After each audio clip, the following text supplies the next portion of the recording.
clear cut present perfect tense Hello, this is Gi. Welcome back to Vanillaenglishchannel. And today, as you already saw in the introduction, I'm going to talk about present perfect tense. วันนี้กีมาพูดเรื่อง grammar นะคะเบาๆแล้วก็กีมาเล่าให้ฟังว่ามันใช้ยังไงได้บ้างนะคะจริงๆ tense นี้นะคะเป็น tense ที่สามารถจะใช้ได้หลายรูปแบบอยู่เหมือนกันนะ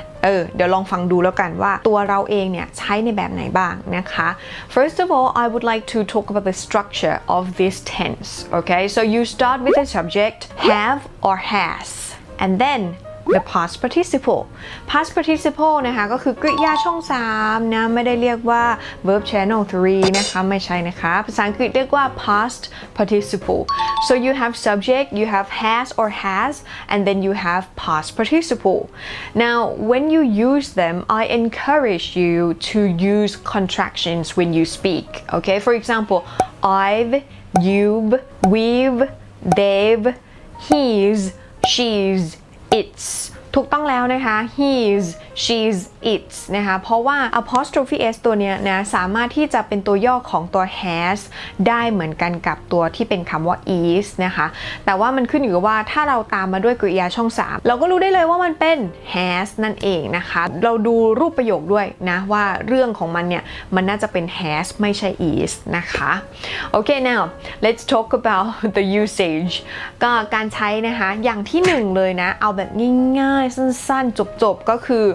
you talk about something that just happened recently นะคะก็เราจะพูด present perfect เนี่ยตอนที่มันเพิ่งจะเกิดขึ้นอะไรก็ตามที่เป็นสิ่งที่เพิ่งจะเกิดขึ้นนั่นก็คือถามว่าเป็นอดีตไหมอดีตค่ะเป็นอดีตในรูปแบบที่1ก็คืออดีตแต่เพิ่งจะเกิดขึ้นมันจะไม่เหมือนกับ past simple นะคะเพราะ past simple เป็นอดีตที่เกิดเมื่อไหร่ก็ไม่รู้อะไรอย่างนี้นะคะซึ่งมันจะมีสโคปของเวลากว้างกว่านะคะแต่ถ้าเป็น present perfect เนี่ยมันคือเพิ่งเกิดขึ้น okay for example if you are at like a football match and you and your friends are in the match and then one friend scored นะคะแล้วทีนี้เราก็อยู่ในการแข่งขันฟุตบอลสมมุตินะคะแล้วก็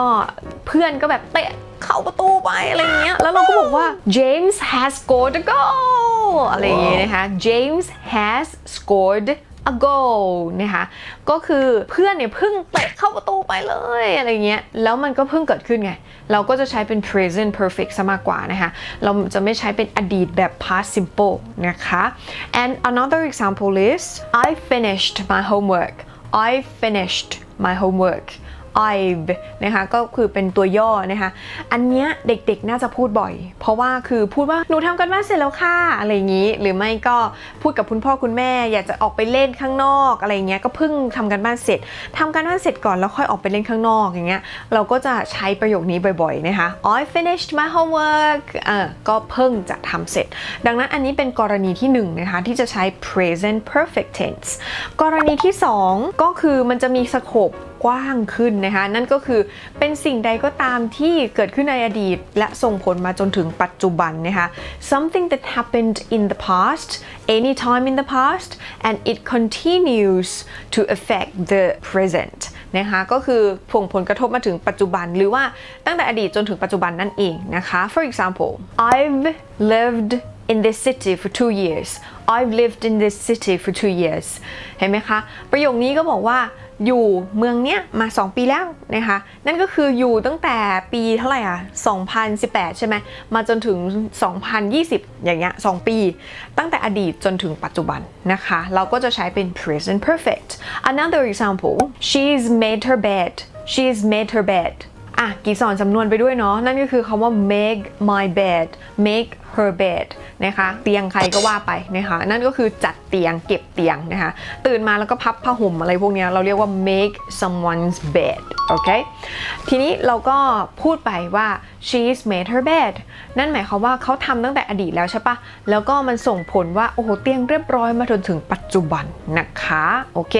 another example Jane's done the dishes Jane's done the dishes นะคะก็คือเจนเนี่ยล้างจานแล้วเรียบร้อยล้างจนสะอาดเอี่ยมเรียบร้อยเหมือนไม่ใช่เพิ่งทำนะแต่ว่าในกรณีที่แบบเกิดขึ้นในอดีตแล้วก็ส่งผลมาถึงปัจจุบันก็คือทุกคนในครอบครัวเข้ามากลับบ้านก็แบบเห็นจานแบบสะอาดเรียบร้อยอะไรเงี้ยมันก็เลยสามารถที่จะใช้เป็น present perfect ก็คือเกิดในอดีตแล้วก็ส่งผลถึงปัจจุบันได้นะคะ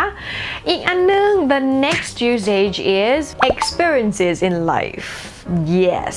ก็คือประสบการณ์ในชีวิตถูกต้องอะไรที่เราจะพูดว่าเคยทำอันนั้นไหมเคยทำอันนี้ไหมไม่เคยทำอันนั้นไม่เคยทำอันนี้ในชีวิตตั้งแต่อดีตจนถึงวันนี้ไม่เคยอะไรยังไงเลยอย่างเงี้ยค่ะกีก็อยากจะแบ่งให้มันเป็นประสบการณ์ชีวิตมากกว่าเพราะว่ามันจะจำได้ง่ายกว่านะคะว่า present perfect เนี่ยสามารถจะเล่าเรื่องหรือว่าถามใครสักคนหนึ่งเกี่ยวกับประสบการณ์ชีวิตได้นะคะอย่างเช่นนะคะ I've been to Australia a couple of times I've been to Australia a couple of times นะคะอันนี้ก็พูดถึงประสบการณ์ชีวิตใช่ไหมบอกว่าฉันเนี่ยเคยไปออสเตรเลียนะคะ2 ครั้งนะก็คือในชีวิตใช่ไหมดังนั้นเวลาที่เราพูดประสบการณ์ชีวิตเนี่ยเราก็จะพูดเป็น present perfect นะคะ I've been to แล้วกีก็ขอย้ำนะคะตรงนี้นะคะถ้าอยากจะใช้คำว่าเคยไปนะคะหรือว่าคำว่าไปให้เราใช้นะคำว่า go นะให้เปลี่ยนเป็นคำว่า been นะคะก็คือไม่ใช่คำว่า go เว้น gone อย่างเงี้ยไม่ใช่ไปถามว่า gone นะหรือไม่ใช่ไปพูดว่า gone เช่น I've gone to Australia a couple of times อันนี้ไม่ถูกต้องนะคะเมื่อไหร่ที่คิดถึงpresent perfect นะคะควรที่จะเปลี่ยนคำว่า go ให้เป็นคำว่า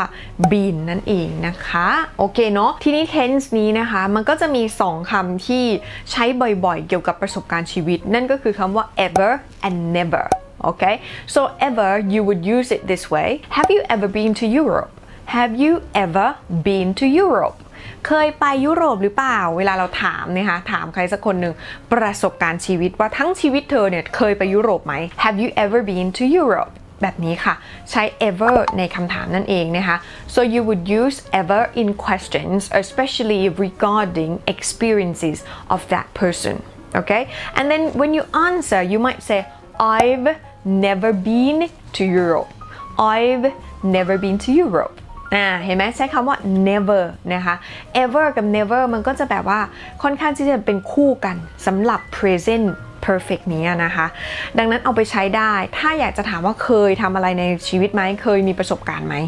Another example Have you ever climbed Mount Everest Have you ever climbed Mount Everestนะคะก็คือถามว่าเคยไปปีนเขาเอเวอเรสต์ไหมอะไรอย่างนี้นะคะเราก็ใช้คำว่า ever ก็ได้นะคะหรือประโยคอื่นๆนะเช่น I've never met a movie star I've never met a movie star นะคะสำหรับ never ก็คือแบบไม่เคยเจอดาราแสดงหนังใหญ่มาก่อนเลยอะไรอย่างนี้นะก็คือเราพูดประสบการณ์ชีวิตของเราได้โดยการใช้ never นะคะหรือว่าคำถามเราจะใช้ ever โอเคประมาณนี้เห็นไหมว่าpresent perfect tense เนี่ยมันมีการใช้หลากหลายนะคะมันไม่ใช่แค่จำกัดอยู่แค่นิดเดียวนะคะแต่ทีนี้เนี่ยการที่เราจะฝึกฝนให้มันคุ้นเคยหรือว่าใช้จนคล่องเนี่ยมันก็ต้องได้ซ้อมไง you need to practice often โอเคแล้วก็คอร์สของกีนะคะแต่ละคอร์สเนี่ยก็เน้นการฝึกซ้อมเพื่อให้สมองเนี่ยสามารถที่จะสั่งมาที่อวัยวะให้มันพูดคล่องได้นะคะไม่ว่าจะเป็น beginners แล้วก็ elementary นะคะส่วนเรื่องของ present perfect tense นี้นะคะมันอยู่ในคอร์ส elementary แล้วก็กีมาเตือนนิดนึงนะคะว่าตอนนี้กำลังมีโปรแพ็คคู่นะคะแค่ชวนเพื่อนมาเรียนนะทั้ง2 คนทั้งคุณและเพื่อนนะคะก็จะได้รับส่วนลด 50% ทั้ง2 คนเลยไม่ว่าคุณจะลงคอร์สไหนก็ตามราคาหรอกคอร์สนั้นเลยนะคะยังไงก็ทักมาถามรายละเอียดก่อนได้นะคะไม่ว่าจะเป็น Facebook ชื่อเดียวกันค่ะ Vanillaenglishchannel แล้วก็สามารถที่จะกดมาที่ Line Official ก็ได้นะคะก็คือจะเป็นลิงก์ให้ใต้โพสต์นะใน YouTube okay so that's it I hope now you learn how to use present perfect tense and if you want to practice just text me ก็ทักมาละกันนะคะ okay that's it for today I will see you again next time bye